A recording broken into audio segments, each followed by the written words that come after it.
There have been a few hearings in the Senate recently on the high price of drugs, of prescription drugs in America. In a moment, you'll hear Senator Durbin, chair of the Senate Judiciary Committee, blaming those high prices on patents and on attorneys using clever patent schemes to shut out competition to keep the prices high.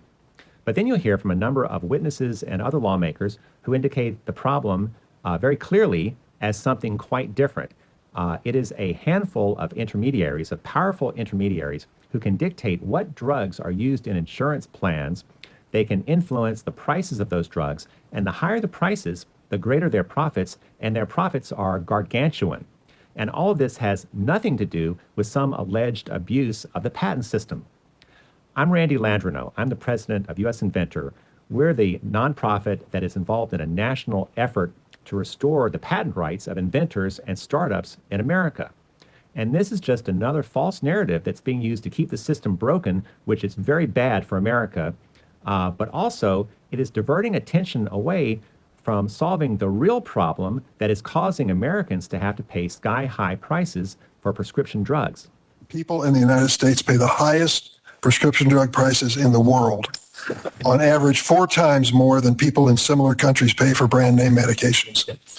For example, a well-known blood thinner, Eliquis, entered the market in 2013, 11 years ago, and it cost $3,100 annually in the United States.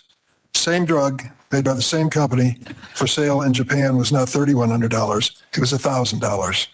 And over the past decade, the price in the United States has more than doubled, from $3,100 to $7,100. Meanwhile, in Japan, the price has dropped. Same drug, same company. Why? For years, Big Pharma has abused our patent system to obtain monopolies in medications so they can charge these sky-high prices. At the same time, they spent billions of dollars to fill the airwaves with ads so patients tell their doctors they need drugs like Eliquis so they can go skiing, fishing, whitewater rafting.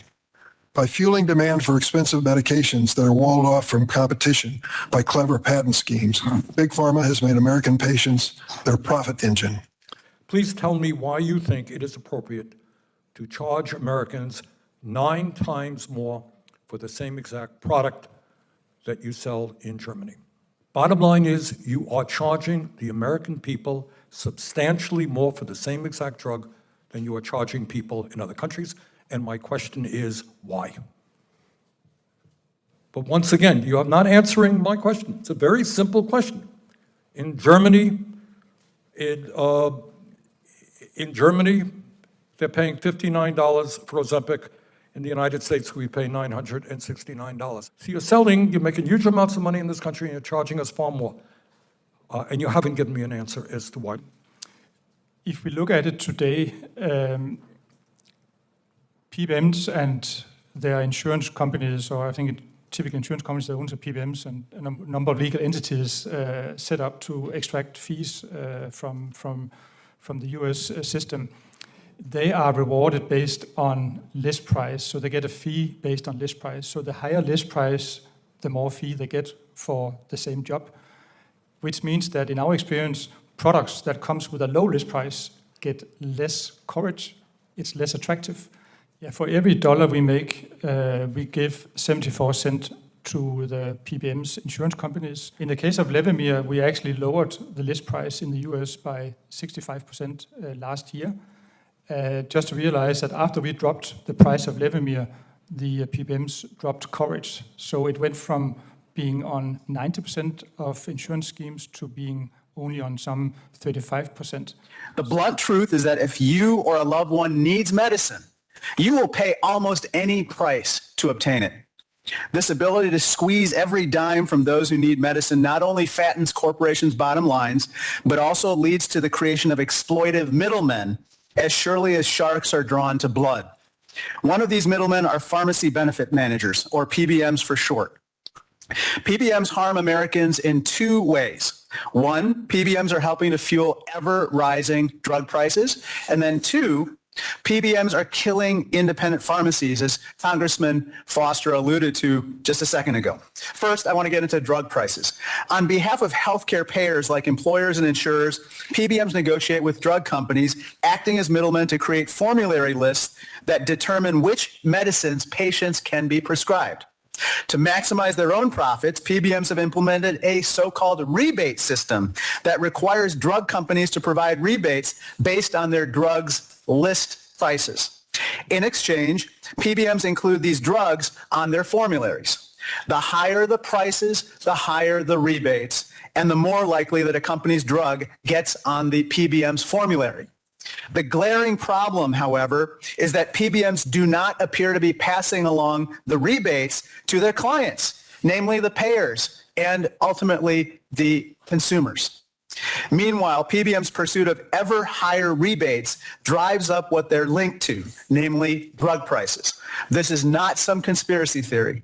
Congress, numerous states, investigative journalists, and even the FTC, as you can see from these various headlines, from even Attorney General Raul, who's been asking the Supreme Court and other agencies to look into this issue, have now illustrated that this is a commonly understood problem. PBMs appear to be using any and every trick in the book to continue to make enormous profits and kill off independent pharmacies. But the favoring drugs with higher list prices is because PBMs are reimbursed based on a percentage of the drug's list price, as I understand it. That means PBMs are going to make more money if they cover the higher priced drugs. So here's, for an example, insulin. One type of insulin had a list price of $274, while an unbranded version of the same insulin had a list price of $25. And even though the unbranded version was $250 cheaper, the PBM didn't cover the cheaper version. So, and my understanding is only half of Americans have insurance coverage for that cheaper insulin. So this is a direct result of PBMs favoring the more expensive type of insulin. But we need to figure out who the villain is. Who is the real culprit here? Who's making the money? So on this particular poster, you've said it once, you've said it twice. Everybody up here said the same thing. Whatever the cost is, whichever number we want to use, Novo Nordisk keeps 24% of it, and the PBMs extract 74%, 26 and 74%. So really the PBMs are making the bank here. So let's talk about PBMs for a second here. The real culprit in this room, in this story. So these three big parent companies, the three big PBMs control 85% of the industry. Their gross revenue last year was $800 billion. Their parent companies, gross revenue, $800 billion. This committee's worked so hard on PBM reform. We've not passed our delinking bill, and I would ask the chairman to consider bringing the delinking bill back to the committee and let us mark it up as well. In that delinking bill, PBMs would receive a flat fee for their efforts as opposed to a percentage of the sale. So we'd go to a flat fee model. We're letting PBMs get away scot-free. One industry is under fairly intense scrutiny by this committee in Congress, and one isn't, and it's the one that's the super-duper profitable one that is not researching and not producing products that is getting away scot-free. I turn on my TV and I see the PBMs running all kinds of ads against Congress, telling Congress, not to vote for the scary PBM reform bill.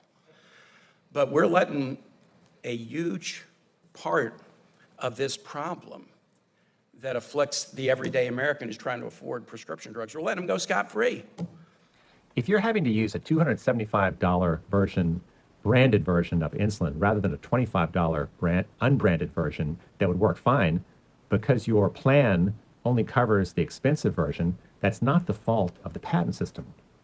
If the device you use as an inhaler or for injection or whatever is an expensive patented version versus an older version that is no longer patented that you could use fine, it's not the fault of the patent system. If you're having to pay 9 times more for a drug than someone in another country where they don't have PBMs and other entities pushing the prices sky high, it's not the fault of the patent system. It's important that our lawmakers see that this false narrative that our patent system is enabling drug companies to charge excessive prices is a false narrative. Our lawmakers need to get behind the effort to restore actual effective patent rights for inventors and startups in America. The alternative is where we're headed now, where you have a handful of big tech entities who are threatening to become unstoppable monopolies that control virtually everything. You have China taking the lead. They've now taken the lead in 37 of 44 crucial technologies and counting. This is an existential threat to our country. But on top of that, you have this key part of America that started at the very beginning, where we were the lead innovators of the world, supported by effective patent rights. That was a key part of the American dream, and that has been entirely lost. And we have to bring all this back for the future of this great nation. So to our lawmakers out there, realize that what you're looking at is a false narrative, and help us restore the effective patent rights for inventors and startups in America. Thank you.